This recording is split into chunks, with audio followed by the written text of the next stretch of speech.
हाय नमस्कार सगळ्यांना. कसे आहे सगळे, बरे आहेत ना? तर बघा, आज म्हणलं आपल्या स्वीटीच्या लग्नाची तारीख धरलेली सांगावं तुम्हाला, म्हणून मी हा व्हिडिओ चालू केलेला आहे. तसं पण पानता त्यांनी सांगितली एका व्हिडिओमध्ये की स्वीटीच्या लग्नाची तारीख धरलेली. तर मी त्याला म्हणजे तुम्हाला पण म्हणलं होतं आणि सगळ्यांनाच म्हणलं होतं की सगळेजण बसू, बोलू, विचार करू आणि मग आपल्या यूट्यूब फॅमिलीला पण सांगू की ही तारीख धरली, ह्या टायमाला तुम्ही तिथं हजर राहावा म्हणून. तसं पण अजून 2 महिने टाईम आहे.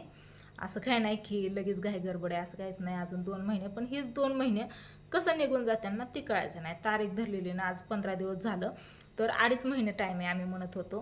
2.5 महिन्यातलं ही 10-12 दिवस कसं गेलं ती कळलं नाही. आता 2च महिने बाकी येतं आणि तयारी तर इतकी करायची आहे ना, म्हणजे नाही का, कपड्यांची बस्ता बांधायचा, सगळ्यांना कपडे घ्यायची, नंतरनं भांडी घ्यायची, नंतरनं बांगड्याचं ते बाकीचं सगळं सगळं असतंय ना, ते सगळं इतकं नियोजन करायचं आहे ना, भरपूर असं नियोजन करायचं आहे बघा.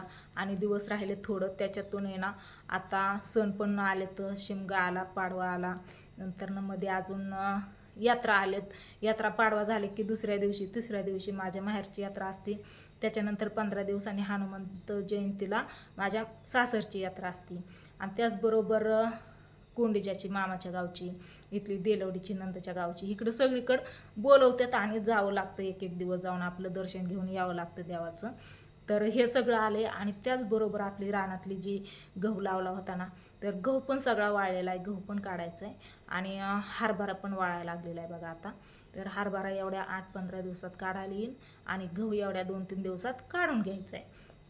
तर गहू काढताना मी तुम्हाला व्हिडिओ बनवून दाखवन. पण ती गहू काढायचा, नंतरनं नाही का मसनीनेच करायचा आहे, पण त्याला वाळवायचा, नंतरनं पोत्यातनं भरून ठेवायचा, अशी भरपूर कामं येतं. तर ही बाकीची लग्नाची कामं करण्यासाठी आपल्याला दिवस पुरायचं नाही. तर म्हणलं दाजींला आपण पटदिशी ते सगळं उरकून घेऊ. तर दाजी म्हणतात अजून 2 महिने बाकी आहेत, भरपूर दिवस टाईम आहे. ही भरपूर दिवस कधी निघून जात्यांना ती कळायचं नाही. लग्नाचा दिवस पटदिशी जवळ येईल म्हणलं. त्याच्यामुळं आपली रानातली कामं आहेत, सणसूद येतं, पत्रिका काढायचेत, बस्ता बांधायचं, बघायचं, सगळं नियोजन झाले, लिस्ट केलेली आहे. तुम्हाला मी मागच्या वेळेसच सांगितलं, लहान लेकरांची वेगळी, मोठ्यांची वेगळी, म्हाताऱ्या माणसांची वेगळी, म्हणजे आजच चिरा असते ना सगळ्यांसाठी घ्यायचं असं दाजींनी सांगितले. म्हणजे दाजींचं वडील, दाजींचं चुलतं सगळ्यांसाठी, माझं आई वडील, माझ्या वडिलांचं वडील, आईचं आई वडील आणि सगळी लेकरं, स्वीटीचं चुलतं, नंतरनं आहेत बरीच सगळी आहेत ना, तर सगळ्यांसाठी घ्यायची अशी लिस्ट मी पूर्ण अशी बनवलेली आहे. तर आता स्वीटीचा आज शेवटचा पेपर आहे बघा. मग तिचं 12वीचं पेपर सगळं संपलं, मग रिझल्ट येईल तेव्हा कळण मार्क किती पडलेत ती. त्यांनी अभ्यासही केलेला आहे, त्याच्यामुळं मार्क चांगलेच पडतात असं मला वाटतंय. तरी पण किती पडतात ना तेवढे मी तुम्हाला सांगन.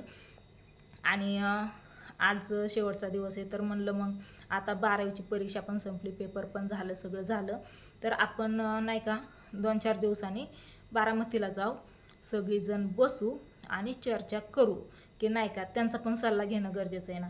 पांडू, सोमा, आई, आप्पा सगळी तर इकडे काही येऊ शकत नाही, तर त्याच्यामुळे आम्हीच तिकडे जाणार आणि बोलणार. इथं आईला नानांना बोललो, बाकीचं काय जसं सगळं काय करायचं ते आम्हालाच करायचं आहे ना, त्याच्यामुळे फक्त आई नाना यांचा विचार घेतला, त्यांना बोललो. आणि आता तिकडं जायचं. मग आईला विचारायचं अजून नाही का इकडं म्हणजे माहेरकडचं कोण राहिलं आहे का, त्याच्यात नाव द्यायचं, हे असं सगळं विचारायचं, बोलायचं. असं फोनवरती तर मी बोललेच आहे, पण असं पण विचारायचं. आणि नंतर ना बस्ता बांधायला जायचं. तर पुण्यालाच जायचं ठरलं आहे बस्ता बांधायला. दाजींचं मित्र आहेत, त्यांनी म्हणजे तिथूनच बस्ता आणलेला आहे आता मागच्या 4-8 दिवसात. तर चांगली क्वालिटी आहे कपड्यांची म्हणले आणि स्वस्त पण भेटतात. तर चालते म्हणलं तिथं जाऊ. मग चाललंय नियोजन तिथं जायचं. तर बघू कुठं जायचं ते तुम्हाला तर सांगणच, पण हे पण सांगा म्हणलं की झालं आहे प्लॅन म्हणून. आणि तशी पण आपल्या स्वीटीच्या लग्नाची तारीख आहे ना 14 काढली बघा, 14 मे 2025. मे महिन्यातली 14 तारीख काढलेली आहे. आणि तसंच आहे ना, आज आहे ना बघा, मी बसली होते ना दुपारी, त्यावेळेस मोबाईलमध्ये एक मेसेज आला. म्हणलं मेसेज कशाचा आला, कुठनं पेमेंट झालं मला बघितलं तर 1,500 रुपये आलतं. तर लाडक्या बहिणीचं 1,500 रुपये आज मला आलेत. बरं झालं म्हणलं, माझा रिचार्ज संपला होता, म्हणजे 2 दिवसात संपण, तर टाकायला बरं झालं म्हणलं दाजींना मागण्यापेक्षा. तर 1,500 रुपये आलेत. तर मला असं म्हणायचं होतं की माझ्या जेवढ्या लाडक्या बहिणी आहेत तेवढ्यांना म्हणजे कुणाकुणाला आलेत पैसे आजचं, म्हणजे ह्या फेब्रुवारी महिन्याचं, मार्च महिन्याचं नाहीत आलं, फेब्रुवारीमधलाच हप्ता राहिलेला ना, तो हप्ता आलाय 1,500 रुपये. तर मला आज 1,500 रुपये आलेत. तुम्हाला पण आलेत का नाही नक्कीच सांगा मला कमेंट करून. आणि बघा 1,500 रुपये आलेत ना, म्हणजे पहिल्या हप्त्यापासून ना मला सगळं पैसे आलेत. असं नाही की एकही हप्ता म्हणजे कोणचा हप्ता आला नाही, कोणचा राहिला आहे, असं कधीच झालं नाही. सगळं हप्तं म्हणजे जवळजवळ 9 का 10 हप्ते झालेत बघा. पहिल्यापासून ऑगस्ट सप्टेंबरपासून बहुतेक काहीतरी आलेत.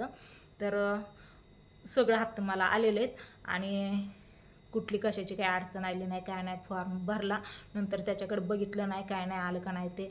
माझी चालू बँक होती त्याला खातं जोडलेलं होतं, त्याला म्हणजे आपलं आधार कार्ड लिंकिंग नव्हतं, ते लिंक पण करून घेतलं. आणि मग मला डायरेक्ट 5,500 रुपये काहीतरी आले वाटते, 5,500 का किती आलं काय माहिती. 3 हप्ते संघ चालतं, 4,500 आलं का 5,500 आलं काय माहिती, पण सगळं हप्तं मला संघ चालतं बघा. तर म्हणलं तुम्हाला पण आलेत का नाही ते विचारावं म्हणून मी हा पण विषय सांगितला. आणि हा पण विषय आपला लग्नाचा. तर बरं झालं म्हणलं तेवढाच हातभार 1,500 रुपये नाही का, नाही म्हणलं तरी ना तेवढेच 1,500 रुपये काय थोडे झाले का. पेट्रोलचं सगळं खर्च वाचतंय नाही का, पत्रिका ज्या काढायचे, जी पाहुण्या रावळ्यांना द्यायचे, वाटायला जायचंय ना, त्याचा सगळा खर्च निघतोय तेवढ्या 1,500 रुपयामध्ये पेट्रोलचा. तर तेवढ्याने काय व्हायचंय मला, पैसे भरपूर लागणार आहेत. लग्न म्हणल्यावरती 2-1 लाख रुपये तरी पुरायचं नाहीत. तसं पण लग्न सागरकडंच आहे, पण आपल्याला नाही का सगळ्यांसाठी बांगड्या भरायचे, सगळ्यांसाठी कपडे घ्यायचेत आणि बाकीचं तर भरपूर असते, भांडी कुंडी ही सगळं प्रपंच द्यायचं आहे आपल्याला. असं कुठलंच कमी पडून द्यायचं नाही ताईला, की कुणी म्हणलं नाही पाहिजे की ही कमी पडलं आहे म्हणून ही दिलं नाही. म्हणणार तर कोणच नाही, पण आपल्याला पण म्हणजे नाही का लेकीसाठी सगळं द्यायचं. एकुलती एक लेक आहे त्याच्यामुळं सगळं द्यायचं आहे. तर सगळं नियोजन करायचं एवढ्या 8 दिवसाच्या आत. आता बघा शिमगा आला, गुरुवारी शिमगा आहे बहुतेक, गुरुवारी शिमगा, शुक्रवारी धुलवड.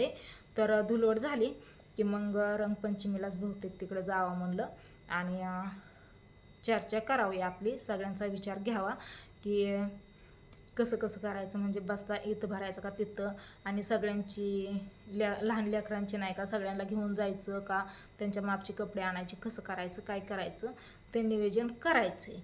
तर म्हणलं व्हिडिओ बनवायला घ्यावं आणि तुम्हाला सांगावं की तारीख फिक्स केली 14 मे.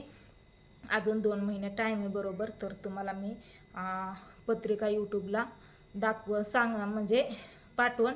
तर तुम्ही सगळ्यांनी लग्नाच्या ठिकाणी हजर राहायचं आहे, आत्ताच सांगते आणि नंतर पण सांगणारच आहे. प्रत्येक व्हिडिओमध्ये तुम्हाला सांगत राहणार आहे, त्याच्यामुळे तुम्ही सगळ्यांनी हजर राहायचे. तर लाडक्या बहिणीचे पैसे आलेत का नाही ते नक्की सांगा मला कमेंट करून. व्हिडिओला करते आता इथंच एंड. Bye bye.